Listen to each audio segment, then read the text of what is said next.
နော်နဲ့ကျွန်တော်ဒီနေ့ညနေခင်းမှာကျွန်တော်အတူတကွနှုတ်ဘတ်တော်နဲ့ဆင်ခြင်ဖို့ရဲ့ရှေးစွာကျမ်းစာလေးတစ်ပိုက်ကိုအတူတကွဖတ်ရအောင်ဟေဘရဲဩဝါစာခန်းကြီး3အငယ်14တစ်ပိုက်ကိုအတူတကွဆင်ခြင်ပါစို့ဟေဘရဲဩဝါစာခန်းကြီး3အငယ်14ရရင်အတူတကွဖတ်ကြပါစို့ငါတို့သည်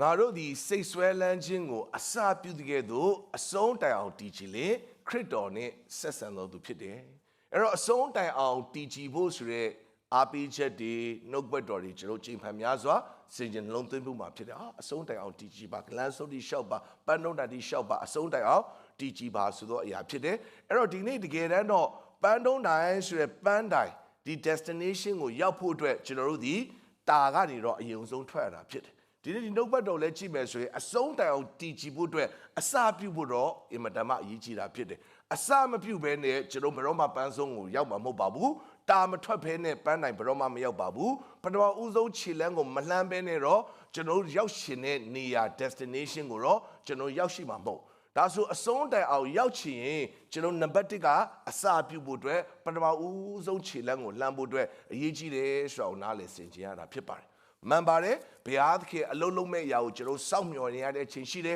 ငြိမ်ဝတ်စွာစောင့်ဆိုင်နေရတဲ့အချိန်ရှိတယ်ဘုရားကိုမျှော်လင့်နေရတဲ့အချိန်ရှိတယ်ဒါပေမဲ့ကျွန်တော်ဘဝမှာတချို့အရာတွေကကျွန်တော်တို့ပထမဦးဆုံးခြေလမ်းမလမ်းမချင်းကျွန်တော်တို့အစမပြုမချင်းဘုရားသခင်ကအလုံးမလုပ်ပါဘူးမှန်ပါတယ်ဘုရားသခင်အစပြုတဲ့အရာရှိတယ်ဘုရားသခင်စပြီးအလုပ်လုပ်တဲ့အရာရှိတယ်ဘုရားသခင်ဆွဲခေါ်တဲ့အရာရှိတယ်ဘုရားသခင်မဆကျေးဇူးပြုတဲ့အရာရှိတယ်ဒါပေမဲ့တချို့အရာတွေကဘုရားသခင်ကကျွန်တော်တို့မစမချင်းဘုရားဘက်ကမစသေးတဲ့အမှုရာတချို့လည်းရှိတယ်ဆိုတော့ကိုနားလည်ဆင်ခြင်ဖို့အတွက်ဖြစ်ပါတယ်အဲ့တော့ဒီနေ့ညနေခင်းလေးမှာကျွန်တော်ဒီအကြောင်းအရာအစီအစဉ်မှာဖြစ်တယ်အစပြုဖို့ဆိုတဲ့အရာဘာကြောင့်ဆိုတော့ဒီနေ့ဂျေဇုတော်အဖြစ်ကျွန်တော်ဒီဇင်ဘာလအထိရောက်ပြီးပြီ2025ကိုဂျေဇုတော်အဖြစ်ဖြတ်သန်းခွင့်ရပါတယ်အစဉ်ပြေသည်ဖြစ်စေဘုရားဂျေဇုတော်ကျွန်တော်ရောက်စေအသက်တာမှာလုံလောက်လက်ရှိအဲ့တော့ဒီနေ့2025အစပိုင်းမှာကျွန်တော်တို့ဒီနှစ်မှာလုပ်မယ်ဆိုတဲ့အရာတွေရှိကောင်းရှိကြမှာပါဒီနှစ်မှာတော့တို့2025မှာတော့တို့ဒါလုပ်မယ်ဆိုတဲ့ဟိုရည်ရွယ်ချက်မရှိလည်းရှိမယ်တော်တော်များများတော့ရှိကြတယ်ကွ။ဘာကြောင့်ဒီ January ဘာညာမှာဆိုကျွန်တော်လုပ်ပြီလေဒီနှစ်မှာတော့လာပြီเนาะဒီနှစ်မှာတော့ချမ်းစာတစ်ပိုက်လုံးတအုပ်လုံးတော့ကိုအောင်ဖတ်မယ်အခုဒီဇင်ဘာရောက်ပြီထွက်မြောက်ရချမ်းမှာကျွန်တော်တောလေတောင်မလေတော့ဘူးเนาะထွက်မြောက်မှာပဲနောက်နှစ်မှဆိုတဲ့အရာလေးရှိတယ်ဒီနှစ်မှာတော့ဘာပဲဖြစ်ဖြစ်တော့ healthy food လေးတွေစားမယ်ဒီဇင်ဘာရောက်ပြီးပတ်စားလာတာတခါမှ health ကမသိနိုင်တော့ဘူးเนาะအဲ့တော့ဒီနှစ်မှာတော့ diet plan စမယ်ဒိုင်းမှာပဲရက်တော်မယ်ထင်တယ်တခါမှdiet plan ကမစပြူဒီနှစ်မှာတော့ exercise လုပ်မယ်အဲ့ရတဲ့ကောင်မထွက်ဘူးเนาะကျွန်တော်တို့เนาะဒီနှစ်မှာတော့ Bible study တက်မယ် Bible study ပိတ်သွားတယ်မရောက်ပြလိုက်တဲ့အဖွဲလေအများကြီးပဲဒီနှစ်တော့ဘာရသွားဘာညာပေါ့ကွယ်ဒါကျွန်တော်ဝိညာဉ်ကပတ်သက်တာရှိလို့ဒီနှစ်တော့တို့ဒါလုပ်မယ်ဒီနှစ်တော့လုပ်ငန်းလုပ်မယ်ဒီနှစ်လုပ်မယ်ဆိုရဲကျွန်တော်အရာတွေအများကြီးရှိတယ်အဲ့တော့အခုစက်လာပိုင်းရောက်ပြီဘာဖြစ်ဖြစ်ခြေနဲ့ဒီဖြစ်စီမခြေနဲ့ဒီဖြစ်စီမကြိုင်2025ကုန်တော့အဲ့2025မကုန်ခင်မှာကျွန်တော်ပြန်လဲပြီးလဲတစ်ချက်ကြည့်တဲ့အခါမှာဒီနှစ်မှာဘာလို့မပြီးရတာလဲဆိုရင်အဖြေတစ်ခုပဲရှိတယ်ကျွန်တော်မစခဲ့လို့ပါကျွန်တော်မစခဲ့လို့မပြီးတာပါကျန်းစာဘာလို့မပြီးလဲဆိုရင်ကျွန်တော်စမဖတ်ခဲ့လို့မပြီးတာပါကျွန်တော်ဘာကြောင့်မလို့တော့ဒီနေ့ဒီနေရာကိုမရောက်လဲဆိုကျွန်တော်စမလျှောက်ခဲ့လို့မရောက်တာပါကျွန်တော်ဒီနေ့နှစ်ကုန်တော့မယ်ဒီလိုချင်တဲ့ goal တစ်ခုကျွန်တော်လိုချင်တဲ့ပန်းတိုင်တစ်ခုကျွန်တော်ဘာရောက်မရောက်လဲဆိုရင်သိကြပါတယ်2025မှာကျွန်တော်တို့အစမပြုတ်ခဲ့လို့မရောက်တာပါစိတ်ဆွဲလန်းခြင်းကိုအစပြုတ်တဲ့သူအဆုံးတိုင်အောင်တီးကြီးအဲ့တီးကြီးခြင်းကနောက်ပိုင်းတကနာအစမပြုတ်ခဲ့တဲ့အရာတွေအများကြီးရှိတာဖြစ်တယ်စိတ်ကူးထဲမှာပဲရှိတယ်အုံနောက်ထဲမှာပဲရှိတယ်အတွေးထဲမှာပဲရှိတယ်ငါတို့လှုပ်ရင်ကောင်းမှာပဲဆိုတဲ့အကြံစီမှာရှိပြီပဲဘာတစ်ခုမှအစမပြုတ်တဲ့အခါမှာနှစ်ကုန်ပြီမယ်ဘာမှလက်စုပ်လက်ကိုင်ကျွန်တော်ရဲ့အသက်တာထဲမှာမရှိတဲ့အရာကိုကျွန်တော်တွေ့ရတာဖြစ်တယ်ဒါကြောင့်မို့လာမယ့်နှစ်မလာခင်လာမယ့်အသက်တာနေ့အတည်မလာခင်ဘုရားသခင်ပေးမယ့် second chance မနေ့ပြန်မနေ့မိုးမလင်းခင်မှာကျွန်တော်ရဲ့အသက်တာထဲမှာဘုရားသခင်အားဖြင့်အစာပြုရမယ့်အရာတွေရှိပါတယ်ကျွန်တော်စောင့်ဆိုင်နေတာ2025ကုန်ပြီဘာလို့မဖြစ်လဲချစ်တော်ညီကိုမတို့ဘုရားသခင်ကကျွန်တော်စောင့်နေတာဘာလို့မစသေးတာလဲဘုရားသခင်ဘာလို့ဒါမလုပ်ပေးသေးတာလဲဘုရားဘက်ကစောင့်တယ်ဘာလို့မစသေးတာလဲဆိုတဲ့အရာဒီကိုကျွန်တော်ဆင်ခြင်ဖို့အတွက်ဖြစ်ပါတယ်အဲ့တော့ဒီညနေမှာကျွန်တော်အချက်လေးအနည်းငယ်နဲ့ဆင်ခြင်အောင်ပထမတစ်ချက်ကောရိန္သုဩဝါစာပထမဆုံး1ကောခန်းကြီး15 အငယ်30လောက်ကိုကျွန်တော်ဖတ်ချင်ပါတယ်ကောရိန္သုဩဝါစာပထမဆောင်1ကောအခန်းကြီး15အငယ်30လောက်ကနေကျွန်တော်ဖတ်ပြစီရရင်ကျွန်တော်အတူကဖတ်ရအောင်သို့တော်လည်း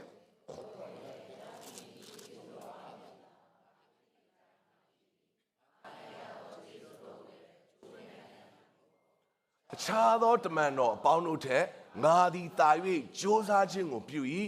ထိုသို့ဆိုသောငါကြိုးစားသည်မဟုတ်ငါနှင့်အတူရှိသောဘုရားသခင်ကျေးဇူးတော်သည်ကြိုးစားတော်မူ၏ကျေးဇူးပြုနှစ်ချက်လောက်ကျွန်တော်ကလိုက်ဆိုပေးပါဆိုတော့အရာလေးမှာလိုက်ဆိုပေးပါအခြားသောတမန်တော်အပေါင်းတို့ထက်ငါသည်တာ၍ကြိုးစားခြင်းကိုပြု၏ငါကြိုးစားသည်မဟုတ်ငါနှင့်အတူရှိသောဘုရားသခင်ဤကျေးဇူးတော်သည်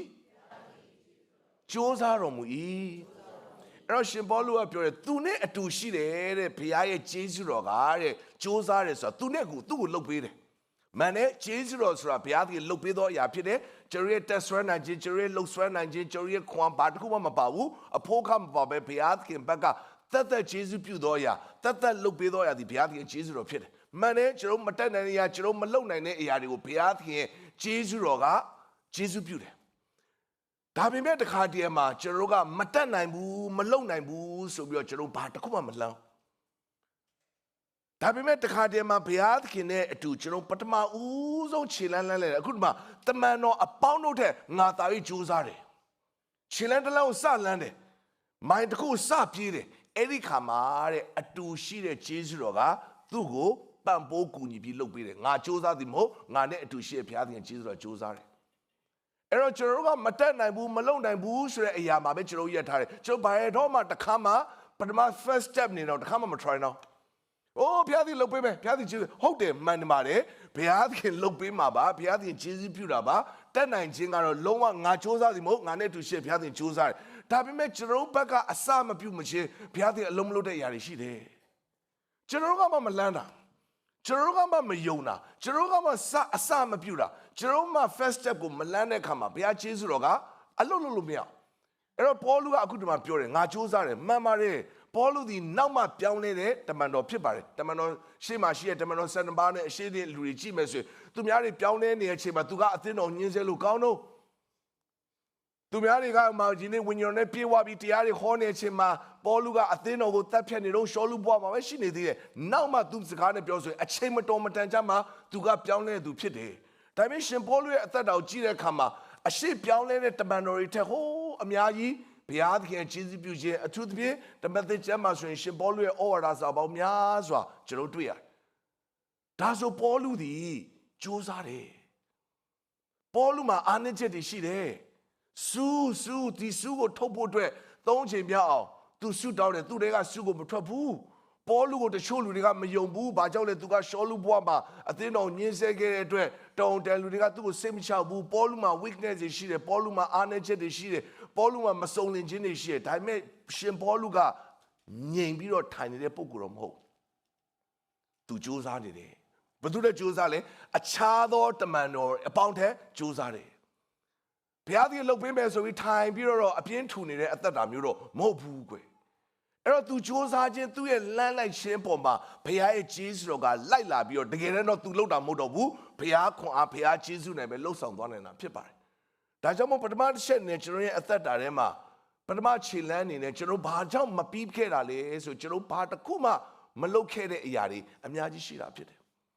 ဒါတော့မဖြစ်နိုင်တော့ဒါဝိညာဉ်ရေးဆိုင်တဲ့ကိစ္စတစ်ခုတည်းကမဟုတ်ဘဲနဲ့ကျွန်တော်ရဲ့မိသားစုရေးရာကျွန်တော်ရဲ့ဘဝအတွက်ကျွန်တော်ရဲ့တိုးတက်ရေးလမ်းကြောင်းကျွန်တော်နောင်ရေးအတွက်အိုးအများကြီးခန္ဓာမှာရှိပါတယ်ကျွန်တော်ကျမ်းမာရေးအတွက်ကျွန်တော်ရဲ့စိတ်ပိုင်းဆိုင်ရာအတွက်ကျွန်တော်မှတစ်ခါမှမ try ခဲ့တာဘုရားသခင်ကျေးဇူးတော်ကဘယ်လိုလုပ်ပါလဲဒါကြောင့်ပထမချက်နဲ့ကျွန်တော်အရင်ဆုံးလှမ်းဖို့တော့အရေးကြီးတာပေါ့ဟာဘတော်မလေးဒီဝိတ်ကမကြဘူးကျွန်တော်အဲ့စကားပဲပြောတယ်တခါမှကျွန်တော်တည်တည်ချာချာမ try ကြည့်ဘူးတခါဘလို့မှခွင့်လို့မရကျွန်တော်တခါမှမ try ခဲ့ဘူးအမြဲတမ်းစိတ်ပူနေရပဲကျွန်တော်တခါမှမ try ခဲ့ဘူးဟာဒီကိစ္စတော့မဖြစ်နိုင်ဘူးကျွန်တော်ဘရောမှမ try ခဲ့ဘူးဒါတော့တော့မလုပ်နိုင်ဘူးထင်တယ်ကျွန်တော်ဘရောတချစ်ဆိုတခါမှမဆိုခဲ့ဘူးဘရောမှမ try ခဲ့ဘူး ဒါကြောင့်ပထမတစ်ချက်နဲ့ကျွန်တော်တို့အခြားသူပေါင်းတဲ့တာကြီးစူးစမ်းဆိုရှင်းပြတာမဟုတ်ပါဘူးရှင်းပြတာမဟုတ်ပါဘူးကိုယ့်ရဲ့ပြည်တယ်ထဲမှာကျွန်တော်တစ်စုံတစ်ခုတော့ကျွန်တော်လှုပ်ဆောင်မှုအတွက်အရေးကြီးတာဖြစ်တယ်အဲ့ဒီနောက်မှာတကယ်တမ်းတော့ကိုလှုပ်တာမဟုတ်ဘဲနဲ့ဘုရားသခင်ဂျေဇုတော်ကလိုက်လာတာဖြစ်ပါတယ်ဒါကြောင့်မို့ပထမတစ်ချက်အနေနဲ့ကျွန်တော်စူးစမ်းခြင်းထဲမှာအစာပြုဖို့အတွက်ဖြစ်ပါတယ်စူးစမ်းတယ်လို့ပြောလိုက်ရင်ကျွန်တော်ယုံကြည်သူကတစ်ခါတည်းမှာနားမခံတော့ငါတို့ကယုံကြည်တာစူးစမ်းတာပေါ့ငါတို့ကကိုးစားတာမှန်ပါတယ်ဒီမှာပြောနေတဲ့စူးစမ်းခြင်းဆိုတာကိုယ်ခွာကိုယ်အစွမ်းစားကိုအမိပြုပြီးတော့မာနထောင်လွှားခြင်းမဟုတ်ပါဘူးဘုရားသခင်မလိုဘူးဆိုရဲကိုယ့်ရဲ့တတ်နိုင်ခြင်းကိုအမိပြုခြင်းမဟုတ်ပါဘူးဒါပေမဲ့ဘုရားသခင်ပေးထားတဲ့ capacity ဘုရားသခင်ပေးထားတဲ့အခွင့်အရေးဘုရားသခင်ပေးထားတဲ့ဆုကျေးဇူးဘုရားသခင်ပေးထားတဲ့အရာတွေဘုရားသခင်ပေးထားတဲ့အစွမ်းစားတွေဘုရားသခင်ပေးထားတဲ့အချိန်တွေဘုရားသခင်ပေးထားတဲ့ second chance တွေပေါ်မှာကျွန်တော်တို့ရှင်းလန်းလန်းဖို့တော့အရေးကြီးတယ် step out တစ်ခုလုပ်ဖို့တော့အင်မတန်မှအရေးကြီးတာဖြစ်တယ်အဲ့ဒီလမ်းရှင်းရဲ့နောက်ွယ်မှာအစပြုခြင်းနောက်မှာဘုရားသခင်ကျေးဇူးတော်ကလိုက်လာတာဖြစ်ပါတယ်ကျွန်တော်ကမှဘာမှမဆိုင်ဘုရားသခင်ဘယ်လိုလုပ်လို့မလဲကျွန်တော်မှဘာမှမလုပ်ဘုရားသခင်ဘယ်လိုလုပ်အပါဝင်ပေးကမ်းခြင်းနဲ့ကျွန်တော်စဉ်းစားကျွန်တော်မလင်းကထီပေါက်ရမယ်ထီပေါက်ရင်ပေးမယ်အပတ်စံအများကြီးပေးမယ် no အခုလက်ထက်မှာရှိတဲ့ကြက်ကျွန်တော်စပေးလိုက်ရင်ဘုရားကျေးဇူးတော်နောက်ကလိုက်လာတယ်ဟာကူညီမယ်နောက်အချိန်ရကူညီမယ်မို့ကျွန်တော်တနားစာလူတယောက်မကူညီနိုင်ပါဘူးကျွန်တော်10မိနစ်စာကူညီပေးနိုင်ရင်ဘုရားသခင်ကျေးဇူးတော်ကလိုက်လာနိုင်တယ်ဟာမအားသေးဘူးကျွန်တော်အားဖို့အတွက်ကျွန်တော်စောင့်နေကျွန်တော်ပြောပြရစီဘယ်တော့မှကျွန်တော်အားမှာမဟုတ်ပါဘူးအဲ့တော့ဒီနေ့ဒါကဝိညာဉ်ရတစ်ခုပဲမဟုတ်ဘဲနဲ့ဆိုတော့ကျွန်တော်ကလုံးမပြောလို့ကိုဘွားတိုးတက်ရကိုဘွားအတွက်အောင်မြင်ရကိုဘွားအတွက်ဒီနေ့ဘုရားသခင်ရွေချက်အချက်ရှိတယ်မှာပြည့်စုံမှုဆောင်ရွက်မဲ့အရာခန္ဓာစိတ်ဝိညာဉ်ဘိုင်းအတွက်လှုပ်ဆောင်မဲ့အရာအားလုံးမှာကျွန်တော်ပထမခြေလမ်းတော့လမ်းဖို့အတွက်တော့အရေးကြီးတယ်ငုတ်တုတ်ကြီးထိုင်နေလို့တော့ကျွန်တော်မရဘူးတခါတည်းဘုရားသခင်လှုပ်ပါဘောဆိုပြီးတော့ထိုင်ပြီးတော့ငုတ်တုတ်စောင့်နေတာယုံကြည်ခြင်းမဟုတ်ဘူးချစ်တော်ကြီးကိုမမတို့ယုံကြည်ခြင်းပုတ်ပေါ့ကျွန်တော်လှုပ်ရှားရှိသောအရာကိုစတင်ပြီးတော့လမ်းဖို့အတွက်ဖြစ်ပါတယ်ဒါကြောင့်ပထမချက်အနေနဲ့ဒီအမှုရာပေါ်မှာဆင်ခြင်ဖို့အတွက်ဖြစ်ပါတယ်ဒုတိယချက်ကိုကျွန်တော်ကြည့်အောင်ယောရှုမတ်စာခိုင်3အငယ်73နဲ့15ကိုကျွန်တော်ဖတ်ချင်ပါတယ်ယောရှုမတ်စာအခန်းကြီး3ယောရှု3အငယ်73ဖတ်ရအောင်မြေကြီးတစ်ပြင်လုံးကိုအစိုးရတော်မူသောအရှင်ထာဝရဘုရား၏သစ္စာတော်ကိုထမ်းသောယေဘရဟိတ်ခြေတော်ဝါတို့သည်ယော်ဒန်မြစ်ရေကိုနင်းသောခဏချင်းတွင်မြင့်ညာရည်သည်ပြည့်၍ပုံပုံကြွလျက်နေလိမ့်မည်ဟုဆိုလေ၏အဲ့တော့ဘုရားနှုတ်ဘတ်တော်ကလာတယ်ယော်ဒန်မြစ်နားကိုရောက်တဲ့အခါမှာပရိညေသစ္စာကိုထမ်းထားတဲ့ယေဘရဟိတ်တွေကတဲ့ယော်ဒန်မြစ်ရေကိုနင်းလိုက်တဲ့ချိန်မှာယော်ဒန်မြစ်ရေကပုံပုံကြွပြီးတော့ရက်သွားမယ်ဆိုလိုတဲ့သဘောက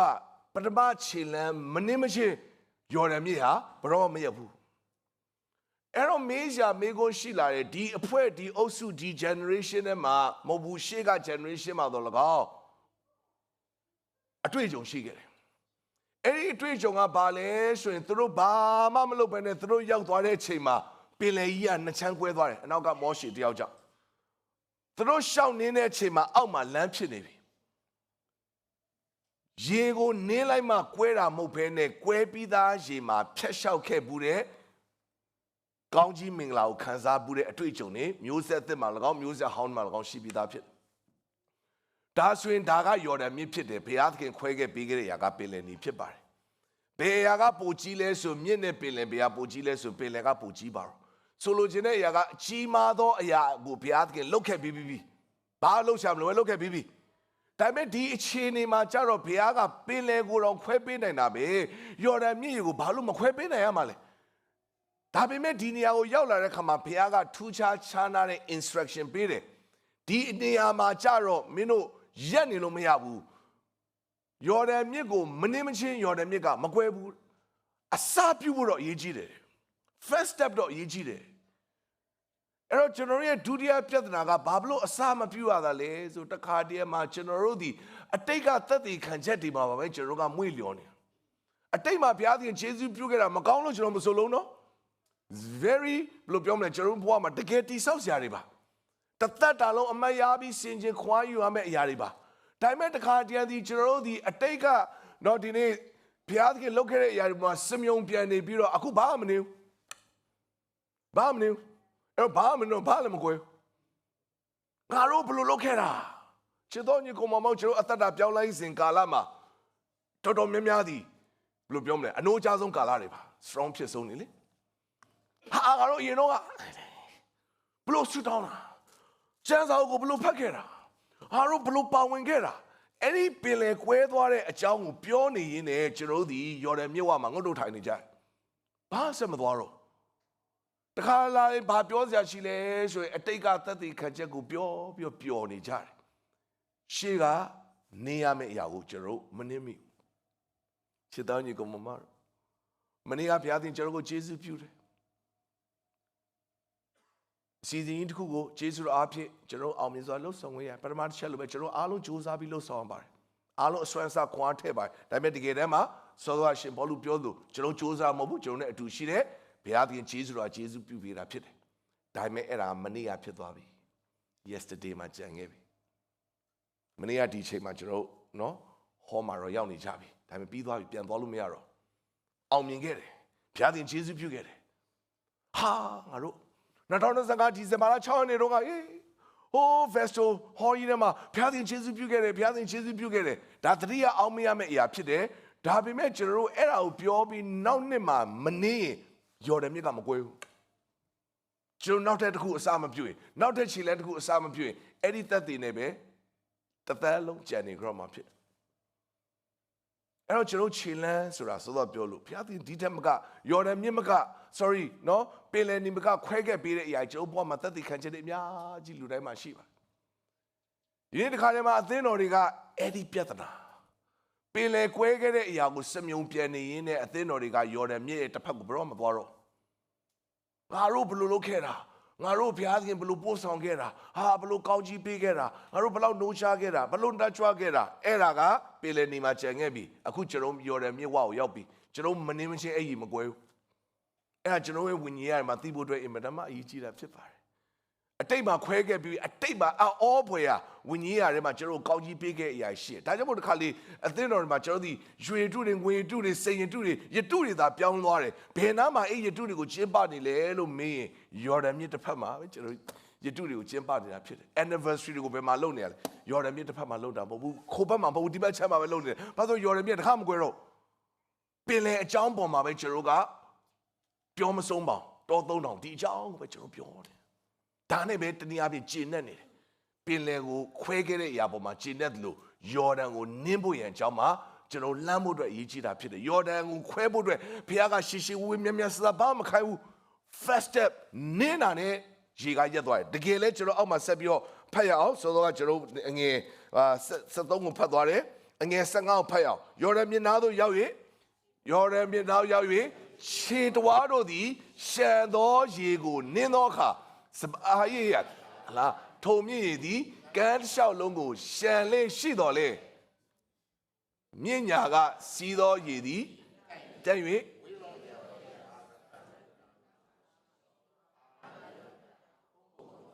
ရပြီအငယ်15လေးတစ်ချက်ပြန်ကြည့်အောင်ယော်ဒန်မြစ်နားသို့ရောက်၍ဗာလဲဟိခြေတော်တို့သည်ရှံသောရေကိုဒါပဲခြေတော်ပဲခြေတလန်းပဲအစာပြုတ်လိုက်တာအဲ့ဒီအားလုံးပါပဲလေရက်တန့်သွားတယ်ဒါဆိုကျွန်တော်ဘဝမှာအခုပိတ်ဆို့နေအရာတွေရှိပါကဘုရားနဲ့ကျွန်တော်ပြန်ပြီးတော့မင်းမြန်းဖို့အတွက်အရေးကြီးတယ်ကိုရောယော်ဒန်မြစ်မှာစောင့်နေရမှာလားကျွန်တော်စပြီးနေရမှာလားဘယ်တော့ရေကွဲမှာလဲလို့ထိုင်ဆောင်နေတဲ့သူတွေအများကြီးပဲဘုရားလည်းနင်ဘယ်တော့နင်းမှာလဲလို့ထိုင်ဆောင်နေတဲ့သူတွေအများကြီးပဲကျွန်တော်ဘက်ကဘုရားခွဲပေးမဲ့ရေကိုစောင့်နေကျွန်တော်တို့ကဘုရားကကျွန်တော်ဘယ်ချိန်စနင်းမလဲကိုစောင့်နေကျွန်တော်တခါမနေဘူးယုံကြည်ခြင်းနဲ့ယော်ဒန်မြစ်ဝမှာစောင့်နေတော့မှဖြစ်တယ်ဘာကြောင့်ဆိုအတိတ်မှာတော့ဘုရားသခင်ငါတို့ခွဲခဲ့ပြီအခုလည်းလုံးပါမယ်ခြေတော်ကြီးကိုမမတို့ပင်လယ်တော်ခွဲပေးနေတဲ့ဘုရားကမြစ်ကိုမခွဲပေးနိုင်စရာမရှိပါဘူးဒါပေမဲ့ဘုရားအလွတ်လွတ်တဲ့ပုံကြီးမတူတော့ဟိုရင်တော့ဒီလိုပဲလုပ်ခဲ့တာအခုလည်းဒီလိုပဲလုပ်ပါပဲကျွန်တော်ဘုရားကိုပုံစံခွဲထည့်လို့မရဘူးဘုရားသခင်သူလုပ်ချင်တဲ့အတိုင်းလုပ်တာအဲ့တော့ပင်လယ်ကိုခွဲခဲ့ပြီးဘုရားကယော်ဒန်မြစ်ကိုအခုခွဲဖို့အတွက်ကျွန်တော်ပြောတဲ့အခါမှာကျွန်တော်နင်းဖို့အတွက်တော့အရေးကြီးတယ်အစာပြုဖို့တော့အရေးကြီးတယ်စလိုက်တဲ့အခါမှာစိတ်ဆွဲလင်းကြောင့်အစာပြုအဆုံးတောင်တည်းခရစ်တော်ဆက်စုံဖြစ်သူဒီ first step ပထမခြေလမ်းတော့ကျွန်တော်လမ်းဖို့အတွက်တော့အင်မတန်မှအရေးကြီးတာဖြစ်ပါတယ်ခြေတဝါပါပဲအဲ့ဒီအစာပြုခြင်းထဲမှာယော်ဒန်မြစ်ရာရက်တန့်သွားပြီးတော့တစ်ဖက်မှာရှိတဲ့ ကန်းကိုကူးသွားနိုင်ခဲ့တဲ့ကောင်းကြီးမင်္ဂလာကိုဣသေလမျိုးကြီးခံစားလို့ကျွန်တော်ဘက်ကစပြီးတော့လမ်းဖို့တော့အရေးကြီးတာဖြစ်တယ်။ဒါကြောင့်မို့အစပြုဖို့အရာမှာကျွန်တော်စပြီးစူးစမ်းတာနဲ့ဘုရားရဲ့ကျေးဇူးတော်ကျွန်တော်နောက်မှာအတူတူစူးစမ်းပေးတယ်။ကျွန်တော်နောက်ဆုံးကျွန်တော်စူးစမ်းမဟုတ်တော့ဘုရားစူးစမ်းခြင်းဖြစ်သွားတယ်။ကျွန်တော်စလှမ်းလိုက်တာနဲ့မဖြစ်နိုင်တဲ့အခြေအနေမှာမဖြစ်နိုင်တဲ့ရေဟာကွဲပြတ်သွားတယ်ဆိုတော့နားလည်ဆင်ခြင်ရတာဖြစ်ပါတယ်။တစ်ချက်ကိုကျွန်တော်ကြည့်အောင်။တစ်ချက်မှာတော့ရုသဝတ္ထုအခန်း3အငယ်9တစ်ပိုက်ကိုကျွန်တော်ဖတ်ပြစေ။ရုသဝတ္ထုအခန်း3အငယ်9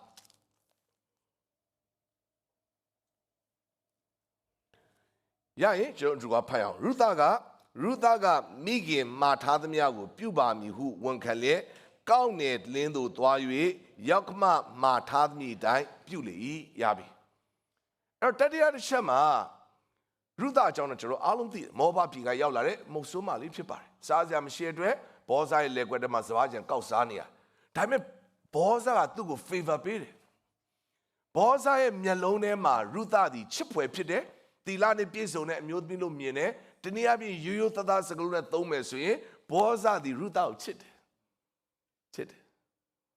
ချစ်တဲ့အတွက်လည်းကောင်းချီးပေးတယ်သူများထက်ပိုပြီးတော့စပါးကြံကောက်ဖို့အတွက်တမင်တကာချပေးတယ်ပိုပြီးတော့သိမ်းယူလို့ရအောင်လည်းပြင်ဆင်ပေးတယ်နောက်ဆက်မဲ့အရာကလည်းကွယ်ကာပေးထားတယ်ဒါဆိုရုသသည်ဘောဇာရဲ့လက်ကွက်ထဲမှာအမြဲတမ်း favor ခံစားရတဲ့သူတူအနေနဲ့အမြဲတမ်းရှိနေသူဖြစ်တယ်ဒါပေမဲ့သူ့ဘဝကဘာပဲလဲဆိုရင်စပါးကြံကိုကောက်စားရတဲ့အစ်စ်မှာပဲရှိနေသေးတာဖြစ်တယ်ဒါကြောင့်မို့နောမီကငါသမီးသင်အတွက်ညင်ဝတ်ရအောင်ငါရှာမယ်ဒါဆိုရင်ဒီညင်ဝတ်ရအောင်ရှာဖို့အတွက်ကတော့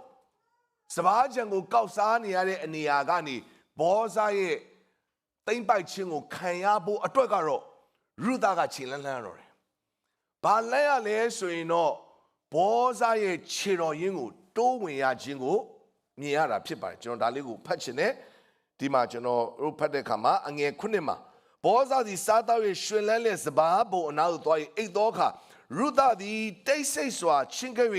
သူ့ခြေ၌ဖုံးသောအဝတ်ကိုဖွင့်လျက်အိတ်လေ၏ဘောဇာရဲ့ခြေတော်ရင်းကိုတော့ရုသကစပြီးတော့တိုးဝင်ရတယ်ဖြစ်ချင်တာတော့လေပိုင်ရှင်ကြောခြေလန်းတလန်းမှကျွန်တော်မလန်းဖြစ်ချင်တာတော့ဘုရားသခင်နဲ့ထပ်တူဖြစ်ချင်တယ်ဖြစ်ချင်တာတော့ခရစ်တော်ရဲ့သဏ္ဍာန်နဲ့အတူကျွန်တော်ဖြစ်ချင်တယ်ဖြစ်ချင်တာတော့ဘုရားသခင်ရဲ့တော့ဒီနေ့ဘုံအာနုဘောစံပေတော်မူသည့်အတိုင်းဘုရားသခင်ပိုင်ဆိုင်ခြင်းနဲ့တလုံးတော်ရဲ့ဖြစ်ချင်တယ်ဒါပေမဲ့ဘယ်တော့မှကျွန်တော်ဒီဘုရားရဲ့ခြေတော်ရင်းကိုတိုးဝင်ဖို့အတွက်မလန်းခဲ့မိကြဘယ်ထဲမှာပဲခြေနဲ့လဲဆို favor ရတယ်ဆိုတဲ့အရာမှာပဲကျွန်တော်ခြေနဲ့တက်တယ်နောက်တဲ့စကလုံးနဲ့သုံးမယ်ဆိုရင်ဘုရားပေးတဲ့ကောင်းကြီးနဲ့ပဲကျွန်တော်ခြေနဲ့အိုးငါဘုရားဒီမှာပိုကောင်းကြီးပေးတယ်ဟာဒီနေ့မှာပိုကောင်းကြီးပေးတယ်ဟာ2025မှာဒီကောင်းကြီးပေးတယ်ဟာဒီလိုပေးသွားတယ်ငါတို့အသင်းတော်ဒီလိုကောင်းကြီးပေးတယ်တို့မိသားစုဒီလိုကောင်းကြီးပေးတယ်သူများတက်ပို့ပြီးတော့ကောင်းကြီးခံစားတယ် yes မမဘူးကျွန်တော်တို့သူများတက်ပို့ပြီးကောင်းကြီးခံစားပါတယ်ဒါနိုင်ရှင်ခြင်းမဟုတ်ပါဘူးဒါပေမဲ့စပါးကြံကိုပဲကောင်းနေလို့ကျွန်တော်မရအောင်ခြေတော်ရင်းကိုတိုးဝင်ဖို့တော့အရေးကြီးတယ် first step ပဲအော်စရာကောင်းတော့အဲ့တိုးဝင်ခြင်းနောက်ပိုင်းမှာရုသဘာလို့ဆရာမလို့ကျွန်တော်အားလုံးဘောဇာပဲတောင်းနေတာကိုရောတဲ့ကျမကိုအဝတ်တော်ဆွနဲ့ဖုံးမှာတနည်းအားဖြင့်ကျမကိုပိုင်သားပါကျမကိုကွယ်ကာပါကျမကိုလုံခြုံစေပါကျမတဘောတစ်ခုလုံးကိုအပိုင်သိမ်းပါလို့ तू အပ်နာလိုက်တာကျန်တဲ့ခန္ဓာအားလုံးက तू မလုပ်တတ်ဘူးဘယ်သူလုပ်သွားလဲဘောဇာပဲအကုန်လုပ်သွားတယ်အဲ့တော့တဖြည်းဖြည်းနဲ့ဘောဇာလှုပ်ဆောင်ခြင်းထဲမှာရုသဒီကောင်းကြီးမင်္ဂလာဖြစ်လာတယ်ဆွေစဉ်မျိုးဆက်ဆယ်ဆက်တာကိုချိန်ချင်းခံရတဲ့မောဘမျိုးကနေဒါဝိဒ်မင်းရဲ့ဘွားတော်သခင်ယေရှုခရစ်တော်ဆင်းသက်ရာမျိုးဆက်ထဲမှာရုသနာမည်ပါလာဒီမျိုးဆက်တွေကဆင်းလာဘလို့မှမဖြစ်နိုင်တဲ့ကောင်းကြီးမင်္ဂလာကိုရရှိခဲ့တယ်ဖြစ်တယ်အခုလိုမျိုးဖွားမြင်ကာလမှာရှမသက်တစ်ကိုဖတ်တဲ့အခါမှာရုသနာမည်ပါတယ်တကောင်ဆင်းဆွေစဉ်မျိုးဆက်ဆင်းထဲမှာပါချင်တာတော့မသက်တစ်ဒါပေမဲ့ခြေတော်ရင်းကိုစပြီးတော့မတိုးခဲ့ရင်ရှမသက်တစ်မှာရုသနာမည်ဘလို့မှပါလာစရာအကြောင်းမရှိဘူးဘာနဲ့ပဲသပင်ဖြူသွားချိုးပြီးတော့ဘဝဆုံးသွားမလဲဆိုရင်အဲ့စပါးချန်တွေကောက်စားရင်းနဲ့ပဲသူများတဲ့ပိုရတယ်ဆိုတဲ့နေရာမှာပဲဘဝကြီးတစ်ခုလုံးကပြီးဆုံးသွားဖို့အတွက်ရှိတယ်ဒါပေမဲ့ရုသကအဲ့နေရာမှာမကျင်းတော့မကျင်းတဲ့ဘူးဆိုတာလိုချင်တက်မှချင်းမဟုတ်ဘူးပေးနေတဲ့စပါးထက်စပါးပေးကိုပေးတဲ့ပိုင်ရှင်နဲ့ကျွမ်းဝင်ခြင်းတာဖြစ်တယ်ဘောဇာသည်ဒီနေ့သခင်ခရစ်တော်ကိုပုံဆောင်ပါတယ်ကျွန်တော်သူပေးတဲ့ကောင်းကြီးနဲ့ပဲကျင့်တဲ့နေပြီးတော့ သူ့ရဲ့ခြေတော်ရင်းကိုကျွန်တော်တခါမှ first step နေနဲ့အစမပြုတ်ခဲ့ရင်ကျွန်တော်တို့သူ့ရဲ့ဖြစ်ချင်းထဲမှာပျော်ဝင်မွေ့လျော်ဖို့ဆိုတာဘရောမဖြစ်နိုင်ပါဘူးစိတ်ကူးရင်တသက်ပါပဲစိတ်ကူးရင်တသက်စကလုံးတွေပဲဖြစ်သွားမယ်တခါတည်းဖခင်ရဲ့မျက်မှောက်တော်မှာကျွန်တော်တို့ရမ်းပျော်တယ်ဒါပေမဲ့ခြေလန်းလန်းနဲ့သခင်ရဲ့ခြေတော်ရင်းမျက်မှောက်တွေကိုမတုံးဝင်ခြင်းကျွန်တော်တို့ပျော်မွေ့ခြင်းဆိုတာတခါမရသူများပြောတာပဲရှိအောင်သခင်တန်တိုင်းခြင်းထဲမှာကျွန်တော်ခြေနဲ့ဝမ်းမြောက်ပါတယ်သခင်နဲ့ယဉ်နီးမှုအတွက်ကျွန်တော်တခါမှမလန်းမချင်းနဲ့တော့ကျွန်တော်ယဉ်နီးမှုတော့ဘရောမရသခင်တဲ့တူတဲ့အသက်တာတရှင်းစာသားထဲမှာတော့ဆိုလို့ကောင်းတယ်ကွဟာကိုရောဖြစ်သူကျွန်တော်ဖြစ်စေပါကိုရောနဲ့ထပ်တူဖြစ်စေပါကိုရောနဲ့နှလုံးသားထက်တဲ့ရှိစေပါကိုရောတိုက်ကျွန်တော်ဖြစ်စေပါဆိုလို့ကောင်းတယ်ဒါပေမဲ့ကျွန်တော် first step သခင်nàoဒီလိုမတိုးမချင်းတော့ကျွန်တော်ဘရောမဖြစ်ရှင်းရှင်းလေးပဲကျွန်တော်ဖုန်းမပိတ်ဖဲတဲ့ဒီချမ်းစာကိုစမဖွင့်ပြချင်းတော့ဘုရားဘယ်လိုမှစကားပြောလို့မရအောင်မပြောနိုင်ဘူးလို့ကျွန်တော်မပြောဘူးနော်ဒီမှာပိတ်ပြီးဒါလေးဖွင့်ရင်တော့တခါဒါမဖွင့်ပါနဲ့ဒီထဲမှာပဲရှိပါတယ်ဟိုဘက်နဲ့ဒီဘက်နဲ့ပြောင်းလိုက်အောင်ပါပဲပြောင်းတော့ပြောင်းတယ်ပြောင်းပြန်ပြောင်းလိုက်တာဒီဘက်ဟာဟိုကျန်းကျက်သွားရှာလို့ပဲရှာလိုက်တာပြန်မထွက်လာတော့ရုပ်ရှင်မှာထိုင်ကြည့်မိသွားတာအော်ကြာကြီးပဲ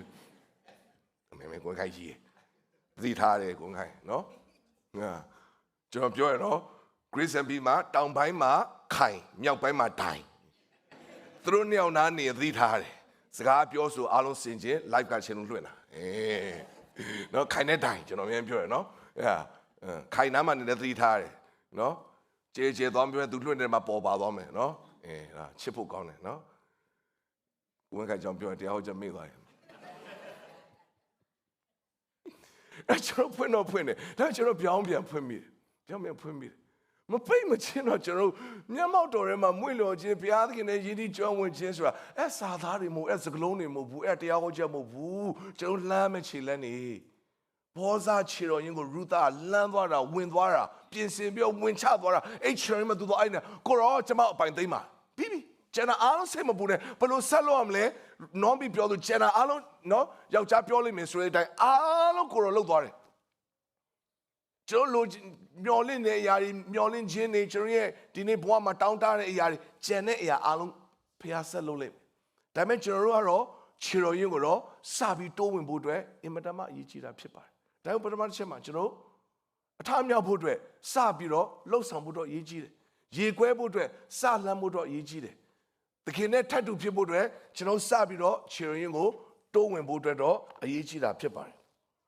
ဆိုတော့ချက်ကိုကျွန်တော်ကြည့်အောင်ရှမသက်ခရစ်ခိုင်း28အငယ်19နဲ့20မဿဲ28 19 20ကျွန်တော်ဖတ်ရအောင်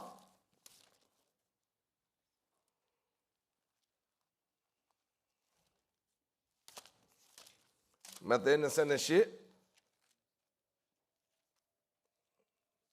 19နဲ့20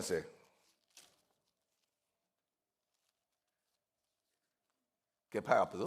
တင်းတို့ပြောရည်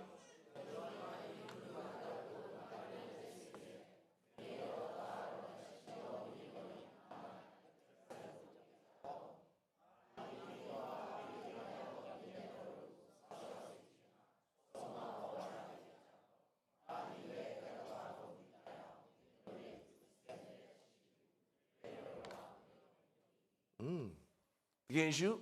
မိမ့်မှာပြညတ်ခဲ့လူမျိုးတကာကိုဧဝံဂေလိပြောတမန်တရားသွန်သင်မာခဲ့တာဖြစ်တယ်အဲ့တော့ကျွန်တော်တို့ဒါကကျွန်တော်တို့ကိုသခင်ဖျားပေးခဲ့တဲ့တာဝန်ဖြစ်တယ်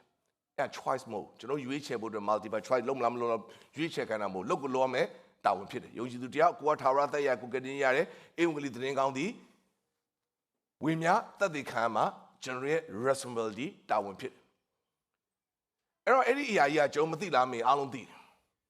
ဒါပေမဲ့ပြဿနာကကျွန်တော်စပြီးတော့မလုပ်စပြီးတော့မလှမ်း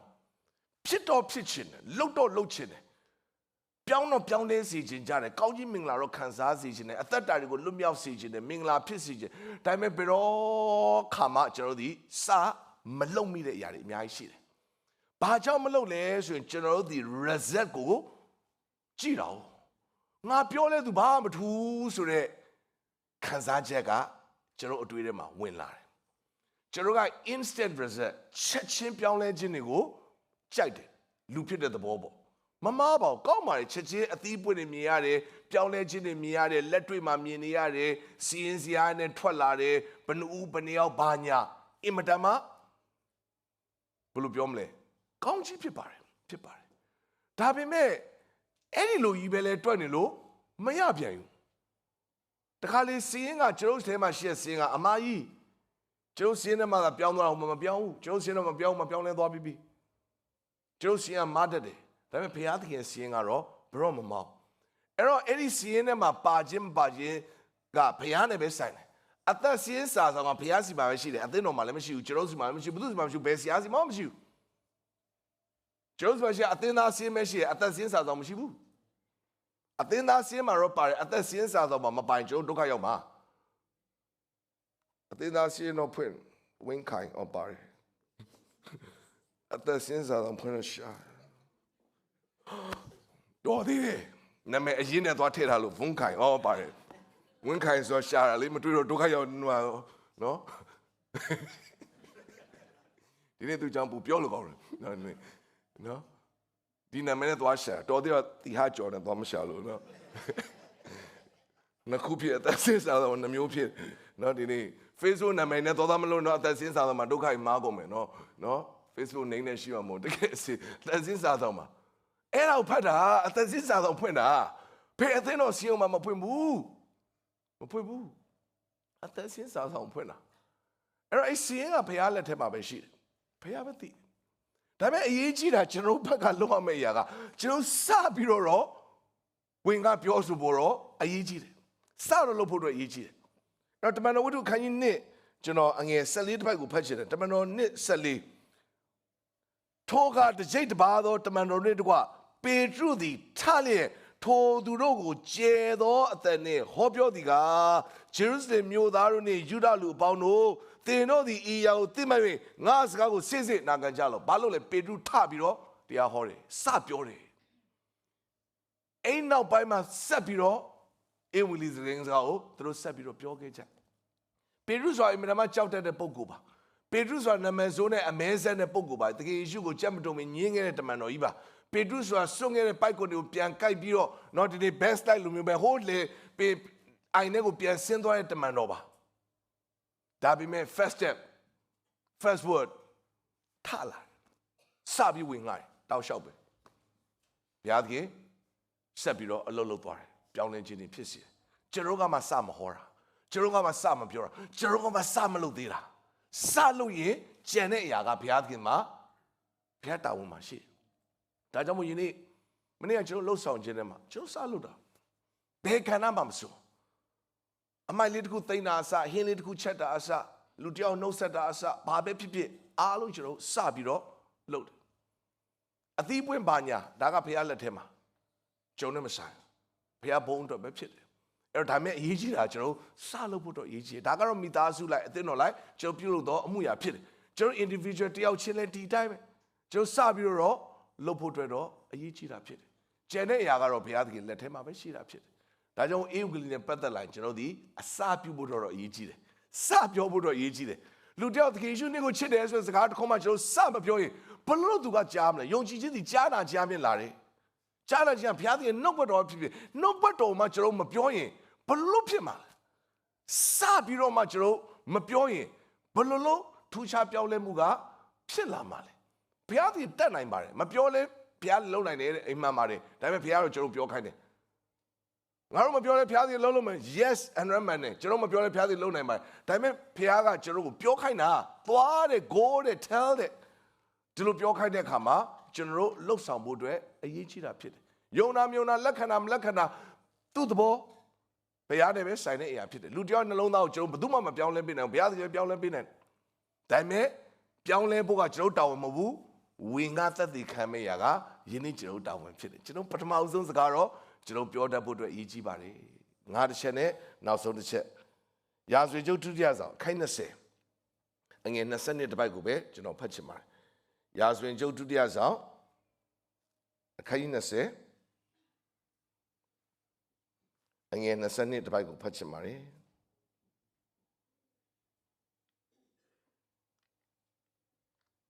ဒီဝါဖတ်အောင်ထိုသူတို့သည်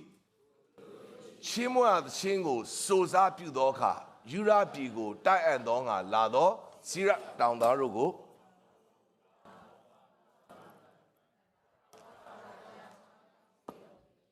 အမရုံမျိုးသားမောဘမျိုးသားတို့သည်အထိခိုက်ကိုခံရသောကြောင့်ရပါပြီ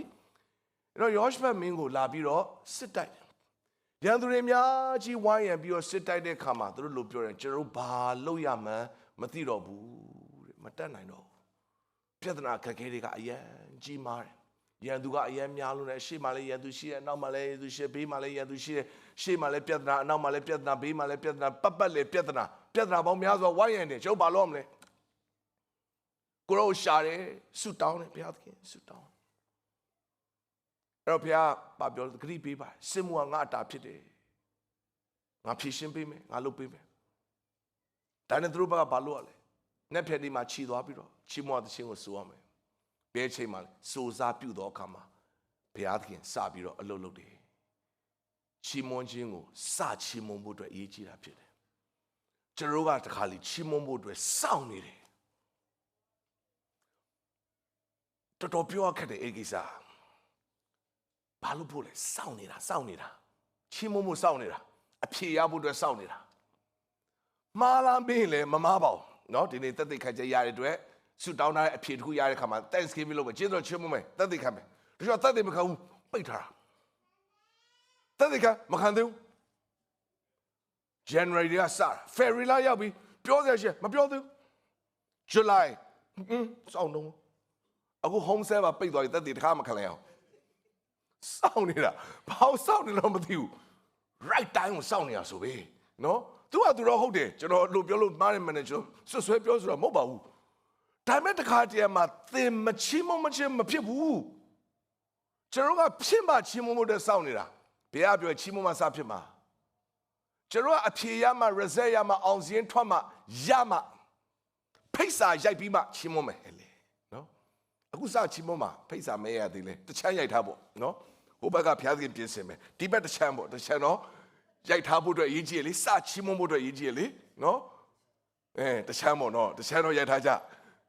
ဟိုဘက်လည်းတချမ်းရိုက်ဒီဘက်လည်းတချမ်းရိုက်ဆိုအဆင်ပြေနော်တချမ်းပဲတွေပေါ့နော်နည်းနည်းတော့လေကျွန်တော်ကချီးမဖို့စလုပ်ဖို့တော့အရေးကြီးတာဟုတ်ဆူတောင်းခိုင်းနော်ဒါရှိရလေချိုးနေရမှာလူပြိုကြီးတွေရှိရလေတနေ့တော့ဆူတောင်းပေးအောင်နော်ဘဝအဖို့မတို့ဟုတ်ကဲ့တောင်းပေးပါမယ်နောက်တစ်နေ့ရောက်တော့ဒီတိုင်းဆူတောင်းပေးအောင်နော်ဘဝအဖို့မတို့မို့တောင်းတာလေတောင်းတယ်လေကိုကလည်းနည်းနည်းတော့လှုပ်ရှားမယ်လေကျွန်တော်ပြောချင်တာနည်းတော့လှုပ်ရမယ်လေနည်းနည်းမှမလှုပ်ဖဲနဲ့လို့တောင်းတာလေဒီမှာအာတွေလည်းခြောက်နေပြီတို့လည်းပေါက်နေနည်းနည်းတော့ကျွန်တော်တို့လေနော်ကိုဝင်းဟန်တို့နည်းတော့လှုပ်ရှားတော့ဖြစ်ရမယ်လေကိုကမနှုတ်ဆက်ရေးဘာရေးလိုပဲနေတော့တောင်းတဲ့လူတွေကဘာတောင်းမလဲဘုရားသခင်ကပို့ဆောင်တယ်ဘုရားเจ้าတရားရောက်လာကြရပါလေမဲဒီနေ့ကိုပြောမှာပါဘူးသူတို့ကလေဒါပဲအထာတွေသွားပေါက်နေရတော့ခဏလာကျွန်တော်သိတယ်မှာဝင်လာလေဧည့်သည်လာတယ်လူပြိုကြီးတွေအမချောင်းတော့ကြည့်တယ်မင်းရှိုးတယ်တိုင်းဘာမှမလုပ်ဘူးနော်ရှက်တယ်လို့ကြောက်တယ်လို့မလီဇုံးနဲ့ပဲငပိသွားမွေးတခါမှမဝင်ဘူးတဲ့မိဖို့ချောင်းနဲ့ဝင်သွားတော့မျိုးစုံပဲဘာလေနည်းနည်းတော့လုပ်ရမယ်လေဟုတ်တယ်မလားနော်ဒီနေ့နည်းနည်းတော့ဆူတောင်းထားလို့ဖြေပေးတယ်လေကိုကနည်းနည်းပေါ့ဘာညာပေါ့နော်မာရီတို့ရန်ခွာရပြီနော်အရင်တော့လေရွာစီတော့မဟုတ်ဘူးလေအဲ့လိုတော့မဟုတ်ဘူးလေဆိုတော့ဘာဖြစ်ပေါ့အခုဒီမှာကျွန်တော်တို့တစ်ခါကျစောင့်နေတာဘုရားသခင်ဘယ်တော့ရမှာလဲရရင်ကျွန်တော်ချီးမွမ်းမယ်ရရင်ကျွန်တော်ချီးမွမ်းမယ်ရရင်ချီးမွမ်းမယ်အဖြစ်ရရင်ချီးမွမ်းမယ်ဒီနေ့ဒီစတောင်းချက်ပြင်ချီးမွမ်းမယ်ချစ်တော်ချင်းခမောတခါတည်းမှာတီဆိုစားပြုတော့က first started ကျွန်တော်စချီးမွမ်းလိုက်တဲ့ခါမှာစပြီးတော့ဘုရားသခင်ကိုကျေးဇူးတင်တဲ့ခါမှာအဲ့ဒီနမိတ်လက္ခဏာစပြီးဖြစ်တာ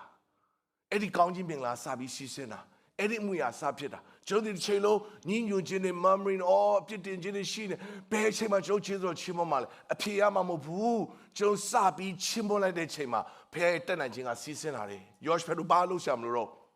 ဘာရခါချမ်းကိုရောက်တဲ့ခါမှာအားလို့ဘုရားသခင်ဖြည့်ရှင်းပြီးသွားပြီလက်ဝိညာဉ်နာပဲကောက်ယူတာ3ရက်တိတိကြာတယ်အဲ့တော့ယနေ့ ကျွန်တော်တို့တခါတည်းမှာကျွန်တော်ကဖျားပြုတ်ဖို့အတွက်စောင့်နေတယ်ဖျားကကျွန်တော်စားဖို့အတွက်စောင့်နေတာဖြစ်တယ်ပင်လေကိုခွဲပေးတဲ့ဖျားကယော်ဒန်ကိုခွဲပေးနိုင်ပါတယ်ဒါပေမဲ့ကျွန်တော်နင်းမှာကိုဖျားစောင့်နေတယ်ကျွန်တော်နဲ့အတူဂျေဇုတော်ကစူးစမ်းပေးခြင်းတယ်လှုပ်ပေးခြင်းတယ်ကျွန်တော်ဘာမှလှုပ်ရှားမလို့တော့အောင်ဘုရားသခင်ဂျေဇုတော်မဆပေးခြင်းတယ်ဒါပေမဲ့ကျွန်တော်အစာပြုဖို့အတွက်ဘုရားသခင်ဂျေဇုတော်ကစောင့်နေတယ်ဘုရားသခင်ဂျေဇုတော်စောင့်နေဧဝံဂေလိသတင်းစကားမြေတစ်ပြင်လုံးကိုပြန့်နှံ့ဖို့အတွက်ဘုရားသခင်ကတတ်နိုင်ပါတယ်ဝိညာဉ်တော်ကလှုပ်ရှားဖို့ဝိညာဉ်တော်ကနှလုံးသားတွေကိုပြောင်းလဲဖို့အတွက်အစဉ်သင့်ဖြစ်နေပါတယ်ဒါပေမဲ့ကျွန်တော်စတင်ပြီးတော့ဝိငါသက်သေခံဖို့အတွက်ဘုရားကစောင့်နေပါတယ်ဘုရားနဲ့တူသောတဲ့ဘုရားဖြစ်ခြင်းဘုရားမွေးလျော်ခြင်းဘုရားတဲ့ခြေတော်ရင်းမှာသွားတဲ့အသက်တာဖြစ်ဖို့အတွက်ဘုရားသခင်လိုရှိတယ်ဒါပေမဲ့ကျွန်တော်ခြေတော်ရင်းကိုတိုးဝင်သွားဖို့အတွက်ဘုရားသခင်ကအလိုရှိတာဖြစ်တယ်အဲ့ဒီ first step တော့ကျွန်တော်ဘဝအသက်တာထဲမှာအင်မတန်မှအရေးကြီးတာဖြစ်ပါတယ်ဒါကြောင့်ချစ်တော်ညီကိုမမတို့ဤနှုတ်ကပတ်တော်မှာစင်ကြင်အပြင်ကျွန်တော်လမ်းဖို့အတွက်ဖြစ်ပါတယ်ကျွန်တော် watch it ကိုဖိတ်ခေါ်ခြင်းနဲ့ယနေ့အသက်တာနှလုံးသားတည်တည်ကျွန်တော်ပြင်ဆင်ရအောင်ဘဝအသက်တာထဲမှာဘုရားရဲ့အကြံစီယနေ့ကြားနာနှုတ်ကပတ်တော်မှာကျွန်တော်ခဏလောက်ပြန်လည်၍တုံ့ပြန်အောင်အထူးသဖြင့်ဂျေဇရာပြင်2025ရဲ့နောက်ဆုံးသောလအထိကျွန်တော်ရောက်ရှိလာခဲ့ပြီးဖြစ်တယ်ဒီနေ့လထဲမှာကျွန်တော်မပြီးသေးတဲ့အရာတွေအဆုံးမသတ်ရသေးတဲ့အရာတွေအများကြီးရှိပါလိမ့်မယ်ပြန်လည်ရည်တွက်ကြည့်တဲ့အခါမှာကျွန်တော်ဘာမှအစာမပြုတ်ခဲ့ရတဲ့အမှုရာများလည်းရှိကောင်းရှိနိုင်တာဖြစ်တယ်ဒါကြောင့်မို့ဒီနေ့စင်ကြယ်လုံးသွေးအသက်တာထဲမှာဘုရားရဲ့ကြီးစုပြုခြင်းထဲမှာကျွန်တော်တိုးဝင်ဖို့အတွက်ဖြစ်တယ်ပြန်လည်ဆန်းစစ်ဖို့အတွက်ဖြစ်တယ်ဘုရားသခင်ဘယ်ရာတွေကိုတော့စစေခြင်းလဲဒီညစချီးမွမ်းမလားဒီနေ့ဘုရားသခင်ဘာစကားပြောမလဲ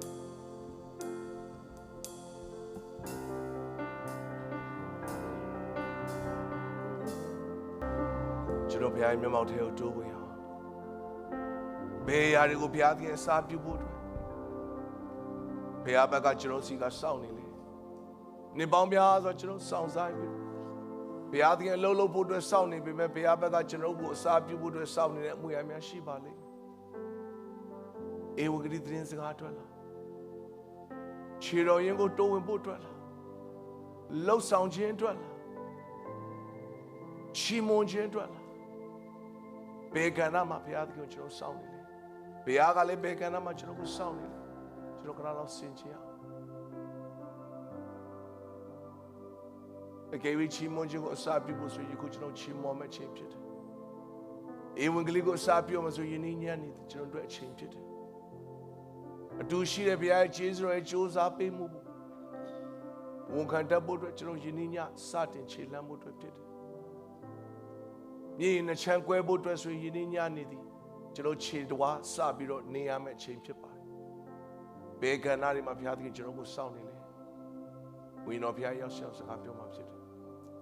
ဟာလေလုယာ။ကျေးဇူး။အိုးရှင်လင်းတည်ကြတဲ့ဘုရားစကားတွေကျွန်တော်ရောက်ဆင်းပါ။ဘရောပေါ်ပြပေးပါ။ဘေးရိုက်ကျွန်တော်ညအစာပြုအောင်အဆုံးတိုင်အောင်မတည်ကြည်ခင်မှာဒီညအစာပြုဖို့အတွက်ဖြစ်ပါတယ်။ဟာလေလုယာ။ကိုရောကိုယေရှုတင်တဲ့ဘုရားသခင်စိတ်ဆွဲလန်းခြင်းအဆုံးထိတည်ကြည်ဖို့အတွက်ယနေ့ညနေခင်း၌ကျွန်တော်ကိုအစာပြုခွင့်ပေးပါဘဝရဲ့ဘေးဧရိယာကဏ္ဍမှာကိုရောကျွန်တော်ကိုအစာပြုစေခြင်းနဲ့ဘေးရာကိုစပြီးလမ်းစေခြင်းကိုရောစကားပြောပါဗျာမဆာပါတိဆောက်ပါကောင်းကြီးပေးပါနားလေရှင်းတဲ့သဘောသားမျိုးအသက်တာနဲ့ကိုရောပြင်ဆင်လို့အရောက်ဆဲသက်ဆိုင်သောတမန်တော်အလင်းပြင်ဆင်ပေးပါဗျာကျေးဇူးညင်တဲ့ခြင်းခံစားရအသက်တာထဲမှာသွားလာလို့ဘုရားရဲ့အံ့ဖွယ်ရာအလင်းတကိုပြင်ဆင်ခြင်းထဲမှာခံစားနေအဖြစ်ရောက်ဆဲကိုရောပို့ဆောင်ပါနှုတ်ဘတော်နဲ့ကိုရောကျေးဇူးတင်နေဝိညာဉ်ဘုရားရောက်ဆဲမဆာပါလမ်းပြပါကိုရောခြေလန်းလန်းပြပြအစပြုတော့ခွင့်ပေးပါလက်တွေအနနဲ့တပတ်တော်အောင်သွားတဲ့ခါရောက်ဆဲဘုရားကွက်ကလုံးချုံပါကျေးဇူးတော်အဖြစ်ဒီဇင်ဘာလအထိကိုရောပို့ဆောင်ပြီး2025အတွက်လည်းကျေးဇူးတင်လို့ဗျာနောက်ဆုံးသောလနဲ့ကိုရောဆက်လက်ကျေးဇူးပြုပါမဆာပါကျေးဇူးညင်တဲ့ခြင်းရောက်ဆဲခံစားစေပါဖြစ်စီဖို့တက်တော်ဘေးဥပမျိုးစုံဘုရားကွက်က၍ရောဘုရားဖြစ်စီတဲ့အရာအလုံးစုံဘုရားကွက်ကလုံးချုံပါလုံးစုံအတောင်နဲ့တော်ရှိစေပါအလုံးစုံအတွက်ချီးမွမ်းပါယခုပင်သုံးပါတော်ဖြစ်တော်မူသောဂမီတော်တာရုံရောဖျားထမှာဂျေဇရညေတဲ့ချင်းမင်္ဂလာဖျားပေါင်းတဲ့ဤနေဝိပုကိုလည်းရှိကြသောသာသမီကြီးငယ်ပေါ်သူဒီကမဆိုင်ကာလစင်မြဲပြည့်စုံစွာကြောက်တည်ရှိတည်နေပါစေသော